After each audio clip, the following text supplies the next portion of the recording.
the realm of possibilities is invisible. Until you see it in your mind's eye over and over again, we do this all the time with goals, you know. You see it in your mind's eye until you acquire it and it becomes a physical reality. Well, quantum physics says that when you observe an electron, it stops behaving like a wave. You collapse the wave and it becomes a particle. It becomes something that becomes visible in your reality. So what we have to understand, since this phenomenon is correct, human consciousness needs to gather collectively and cast one collective intent to a particular region in space, and then you watch the result come back. And we do it time and time and time over and over again. I actually have a DVD on it called Galactic Activation.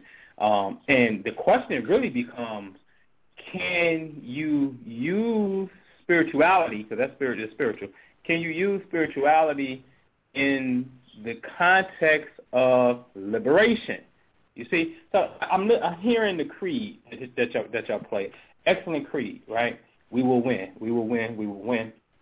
And I come from the angle of recognizing that the reason I'm on this radio show and you have various hosts and we go to these conscious lectures is because spirituality has lost its footing in the sense of being the way of life. And when we get particular about the situation, we at war. There's a game that's being played here where it was a group of people, and you can classify it by race, but there's a group of people who wanted to launch war on another group of people, and they go back and forth through history where they have this thing where they seem that they can't get along and so forth. And currently, again, you're seeing the resurgence of this information, great information that's coming to the light because it's not taught in this society, particularly in the Western Hemisphere, the United States of America. It's not taught in this society how to live healthy, how to not eat genetically modified food, how to, there's classification still, there's racism still, and we got to just be honest about that situation. And since that is the case, how can you use this spiritual information in liberation? And a lot of people, when they go down the spiritual path, they divorce the factor of politics. They divorce the factor of reality that's taking place. So we see the celestial science. You know what I mean? We get all about it, and it's talking about the composition of man and woman. So one thing the Neptune Dream Institute is when we're born in this reality and we take breath because we're starlight, it's important for you to know the time that you were born, because astrologers call this is your ascendant, simply meaning this is the constellation that's rising on the east. So every morning it appears, and we live in a world that's really crazy. Earth is a strange place because the earth don't rise, the sun don't rise and set. The earth is actually spinning in the eastward direction, and it looks like planets are rising and setting, but that's not really the case. But nevertheless, just like how it looks like the sun is rising in the morning, and then at 12 noon it's in the south, right? Well, we still need to know the time of your birth, because although the sun was in this location, which talks a great deal about your personality, that constellation that's on the eastern horizon, or technically that constellation that the earth is now facing because it's spinning in that direction, that is the breath of life through that constellation that you're actually breathing. Now, here's the kicker. See, angels are, they have fixed posts that they actually govern. All right, they got regions, they got watchtowers, celestial watchtowers that is their post. And depending on your time of birth, that's going to tell you what angels was on deck. So it's two things that happen. One is it is an angel that's responsible for ushering in that breath of life. So as you come out the womb and that umbilical cord gets cut and you draw that first breath of life, that air is the animating force, right? Spirit. So we all know spirit has always been synonymous in the esoteric schools with spirit. So air activates the soul, but it's the air from that constellation, but there's an angelic being that makes sure that you get down here in this reality okay, and then there's another one that's on deck that is watching out and warding off any negative influence to make sure that your escort is getting you here with no problem. So that's important to know, and I show people who they are because, see, it's 4 watchers. When we talk about the 4 archangels, and then you get into different spiritual systems, you can find out the corresponding angel. So I give people that information because it's great to know to facilitate spiritual growth. And then, like I said, man, we get together in the dream world and we can do some phenomenal things. So that's what I do in a nutshell. That's incredible, the information you're dropping, and that's, why we had so much feedback from your first appearance, because the information you're dropping. Now, I got about 3 or 4 questions I want to ask you. But first, you were talking Neptune, they left the Earth element out on purpose Institute. because you are on Earth and you are the one that's supposed to activate. So it's 22 letters. 3 of them correspond. 1 corresponds to fire, air, water. Then you have 12 letters that correspond to the 12 zodiac signs, and then the remaining 7 correspond to the 7 visible planets all the way up to Saturn that we can see, which corresponds to the 7 days of the week. So it's a cosmic language, and you know what you're doing with it. You can do some serious things with it as far as inviting the heavenly host down here. The journey has been phenomenal because one thing that we do each equinox, we got an equinox trip coming up March 21st where we'll be in New Orleans. Each trip that we do, we are usually accompanied by some type of being of light, and we end up, taking a picture of this particular being that actually shows up with us. So we always had this phenomenal experience, and most of it for me, my unfoldment didn't segue to your second question, that it didn't unfold until I got into the Hebrew aspect. Now, the tarot is in the tree of life, but, at myastrologycoach.com, Keisha, which is my co-host on the radio show I do on Fridays, so we do free readings right here on BlogTalkRadio, Anpu Astrology. She does the tarot master. She's beyond gifted with tarot. So I don't get to, I know it, but I don't do divination with tarot. Someone else does that, and that's Keisha. However, it is in the tree of life, and it helps further your knowledge in the celestial science of what you're dealing with. The second question, to this particular point, everybody has it within them.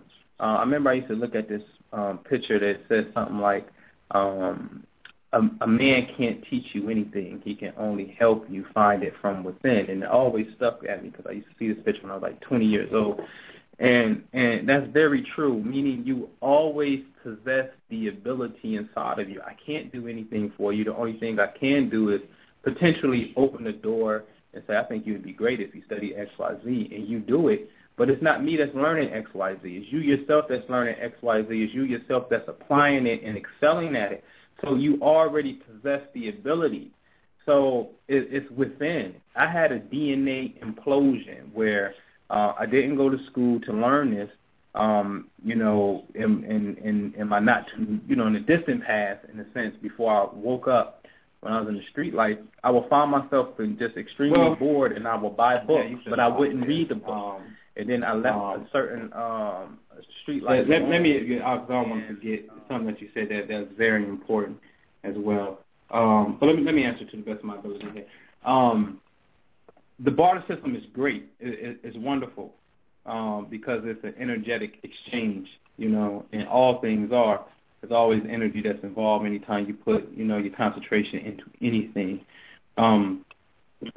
Far as you said, I want to backtrack a little bit because when you mention, see, this is the thing. I think that when we're dealing with African spirituality in the United States, lately on Facebook I've been showing people that there's no difference. See, in the summer of 2014, I'm doing something called the Dogon American Tour.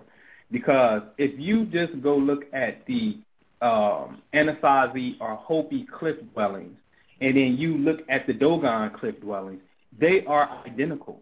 So when I'm showing people, I'm putting pictures up, and I'm on one side it says American, on the other side it says African, and then the caption at the bottom says, "We are everywhere. Don't be fooled."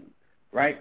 And so it's identical. There's something, too, in the African spiritual system, you would see, in Kemet, you would see a deity named Bes, a little short guy, looked like Mr. T with a mohawk, right, which is B-E-S, Bes. But if you look at Bes, I want you that's listening to go Google an image called the Adena, A-D-E-N-A, the Adena pipe, like a smoking pipe. that was found in the mound in Ohio. Now, mounds are, sometimes they can be pyramid-shaped structures that's built out of pure earth, all right? And you will see that the Adena pipe is identical to the god Beth in Egypt. So when we start understanding that these pyramid-shaped mounds that I put, if you go to Mound City in Chillicothe, Ohio, there's a street called Old Egypt Pike. So they're naming the streets after Egypt, but it's done over here in the Western Hemisphere. And the only thing we really got to do to really get the idea is pay attention to the Masonic movie National Treasure, where both of them basically saying that, part one, they say that the Egyptian treasure is at the bottom of Wall Street. In part two, they basically say the Olmecs were at Mount Rushmore. And you get into that Moorish history, and Rush, in Hebrew, the word Resh means head, because it looks like a head. So it's the head of the Moors, and they're telling you that the Olmecs were here. Saying that to say that we were everywhere. We're everywhere. Every single where. I'm saying that to say because I don't want people to get disconnected. Show me. If I say, listen, I'm in contact with Raphael, and I go to I did the first Words of Power seminar, black group, for Dr. Mitchell Gibson. And I take a picture with Kathy, and I feel this energetic presence on my left side, and Kathy's to my right. And then I look at it and I show Dr. Gibson, and he said, "Oh, that's Raphael who gave me the instructions to look at, do the Words of Power, and I got this being on my left hand side.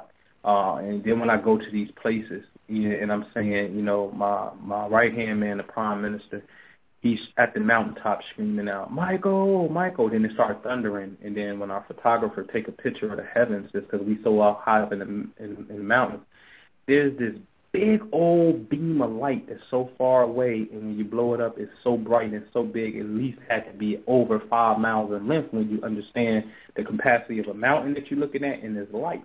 And we hear stories about this, but we actually have the experience to validate what we're talking about, and a lot of other teachers, they don't do that. They just give you the experience.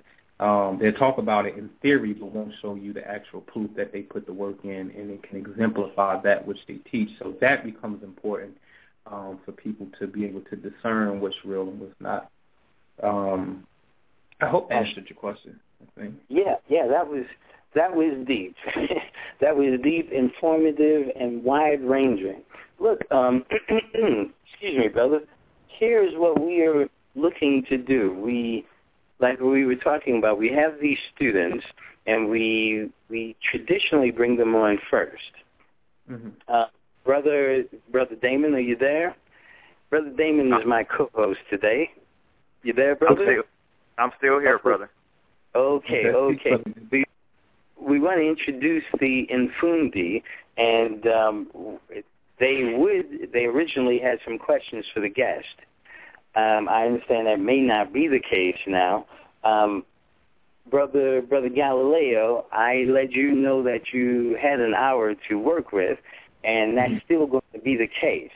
But what we are trying to do at this point is we're going to bring in some Infundi.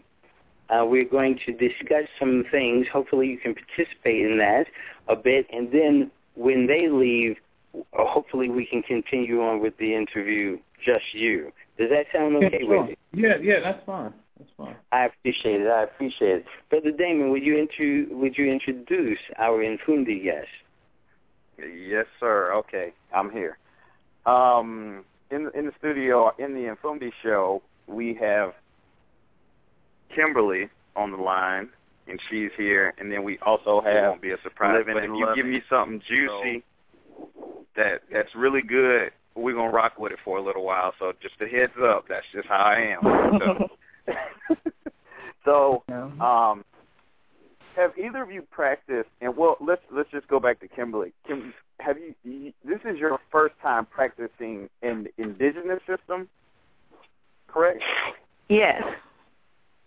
Okay. I would say so. I've studied quite a bit. I wasn't raised in the church, so I didn't have that hurdle to get over as a kid. So I just kind of bounced around from different systems, studied a lot of philosophy, a lot of different religions, but I didn't really start practicing anything consistently until maybe a couple of years ago, and that's when I ran into Dr. Gibson. So. Okay, great. And just for the general public, the way that our Chief Jegna designed the new spiritual order, the training that we go through, it is not based on any indigenous system. It is based on the best pieces of systems, and that's the way it works. So, living and loving. How about you, sis? Have you practiced any other indigenous systems? Never, but that's okay. One of the things, Brother Damon, that I really appreciate about the spiritual training, that our Chief Jegna kind of shows you correlations between so many different systems, and is beyond willing to do that. Not really having to jump over, or like Kimberly said, any uncomfortable hurdles to do so, but comfortably connecting all of these different systems. So it really doesn't matter what system you came from, you fit into the training. Yeah, and it kind of gives you good insight into whatever system you are already studying, and doesn't necessarily deter you away from it. It just gives you a better understanding. So then you can walk away with that and see how it's all connected, you know? Okay. Well, well, I really appreciate it. Let me ask you this then, and we'll stay with you for a sec. Prior to getting into the training, what did you anticipate it would be? Or did you have any anticipation? I thought it would be all online things. Just you're reading things, you're researching things. Like I'd written articles before I started my training, but they were based on researking things that I read, being in a place together where, how I saw now them. being in a place that you didn't necessarily foresee, Mm-hmm. and being able to embrace that and connect the dots and being okay with that and making a transformation from one place to another place, but also to be able to see how all the systems are related is a beautiful Mm-hmm. thing. So absolutely, I can see myself, I've journeyed that, you know, and I expect to keep on doing it as consciousness in itself unfolds. So there's going to be a lot of new journeys ahead. Shay, I'd like to ask the Nfundi, since you've been in the Anu order, have you seen changes yet? Or first, how long have you been in, and have you seen changes yet? And, you know, there's no rush, there's no race. The spiritual journey is a lifelong journey. But have you seen any changes yet in some of your spiritual experiences? Oh, you want us to go first, or I'll go ahead? Please do. Please do. Okay. Well, for me, it's grounded me a lot more. Like I said before, I had studied so many different systems and so many different philosophies just over the years, you know, since I was a kid. And like I said, recently I've only started really practicing something consistently the last 2 to 3 years. But still, even with that, I still did not feel grounded in anything, because like I said, I didn't have a religious background as a child. I was able to just kind of study whatever I wanted. I wasn't raised in church. So I kind of still felt a little scattered. Not that anything that I was practicing wasn't working, because it was. I learned ritual and, you know, all these things, but I still did not feel grounded. And so I was like, you know, Orisha tradition and things like, and other aspects of African spirituality have always been kind of like on my radar. So I wanted to be grounded more. I don't know if that makes sense. I just needed some type of reference point, because through all of my studies, I knew that most of these systems are based on African systems anyway. So if I understood the roots of all of these systems, it would click a lot more consistently for me. I could draw parallels between all of it and even come up with my own system. It would just make more sense because I noticed similarities between all of the traditions. And now that I'm in this class, I'm like, oh, okay, well, now that makes sense. I can see the root of it and why it is that way because for the most part, these religions and things are cultural. So I just wanted to be grounded in something. Well, sister, do you sense Sister Kim? Okay, listening to our Mfundi talk about their experience on evolving spiritually in the short term, what would be some quick advice you could give them in terms of what they've been through, what they're into now, where they're headed? Just some words of advice for all of our listeners, please. I mean, really, you can. It's about the enthusiasm that you hear in the voice. So when you are having a great time, the body is secreting what we can call happy chemicals to the brain, which are mainly 4 of them. So just enjoy what you do, and the rest is really everything else will fall in place. So when you enjoy something and you actually have anticipation, which is a chemical response as well, great things will happen no matter what because the intent is so emotionally charged for good reason that everything will manifest for you. So just simply enjoy yourself. Just have fun because I hear it. I feel it, and that's a great thing. I'm really, I'm sorry. Yes, go ahead. Really surprised by always and impressed by the fact that those, like we all come together in a group online, are able to share different ideas. I'm really always impressed with and amazed by the fact that those that I really admire or whose words I keep up with are on like assignment 1 or assignment 2, which really speaks to how in-depth these assignments go. Or I've spoken to some people who said, I've been on assignment 2 for this many months, or it's taken me a minute to really get into assignment 1 because I'm striving to wrap my head around certain things. And I thought everything was mind-blowing for me because I'm brand new. But to find that even those who've been studying African traditional spiritualities for a very long time, the assignments and the lectures are blowing their minds as well. And it just confirms to me that I have the right teacher. Yeah, absolutely. Well, we're going to wrap this section up, and let me thank both of you sisters for being so humble and so gracious and giving us what you're giving some of your experiences in the order. And just to be able to share that really experience, want to thank you. Discipline is needed. So timelines are there in place to see if some people can truly make the cut, and if you want it bad enough, you would get it.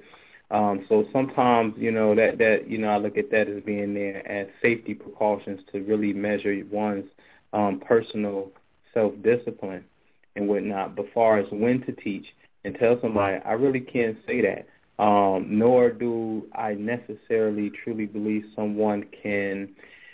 I'm not going to say they can't confer that upon somebody, because if you have a spiritual system, like for me, for example, I have a spiritual system, even when I'm dealing with astrology, and I say, you know what, someone has to have mastered this particular course and know it, in their mind before I'm willing to say, hey, I want you to teach my class. So I just want y'all to hear me closely what I'm saying.